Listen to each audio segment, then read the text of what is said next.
দিন আগেই তোমাদের এইচএসসি পরীক্ষার ফলাফল ঘোষণা হয়েছে। আজকে আমি কথা বলবো তোমাদের বোর্ড থেকে দেওয়া সাধারণ গ্রেডের ভিত্তি নিয়ে।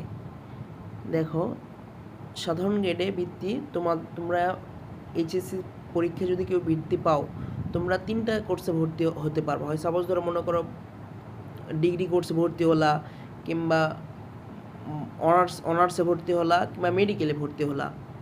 এই 3টা কোর্সে 3 রকমভাবে টাকা দেবে। মনে করো ডিগ্রিতে তোমার 3 বছর টাকা দিবে, অনার্সে ভর্তি হলে তোমার 4 বছর টাকা দিবে, এবং মেডিকেলে ভর্তি হলে তোমাদের 5 বছর টাকা দিবে।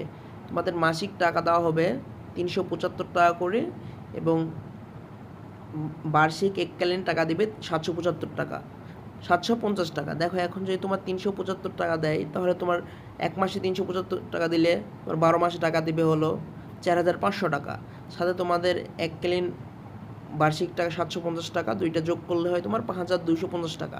তাহলে তোমার সাধারণ গ্রেডে বৃত্তি পাইলে তোমরা বোর্ড থেকে পাবা 5250 টাকা। এখন তুমি যদি ডিগ্রিতে ভর্তি হও, তাহলে সেই টাকা তুমি 3 বছর পাবা। 3 বছর পাইলে তোমার হয় 15750 টাকা। আর তুমি যদি ভার্সিটিতে কিংবা তোমার কোনো জাতীয় বিশ্ববিদ্যালয়ে ভর্তি হও, 4 বছরের তোমার পড়াশোনা হলো 4 বছরের। অনার্স 4 বছরে তুমি পাবা হলো 5250 করে 4 বছর, মোট 21000 টাকা পাবা। আর এখন তুমি যদি মেডিকেলে পড়ো তোমার 4 বছর পড়াশোনা, 1 বছর ইন্টার্ন, এরকমভাবে কারণ মেডিকেলে হলো তোমার 5250 টাকা করে 5 বছর, তোমার 26250 টাকা দিবে। আর তোমাদের কবে কি বৃত্তির রেজাল্ট দেবে সেটা আমি পরে তোমাদের জানাই দিব।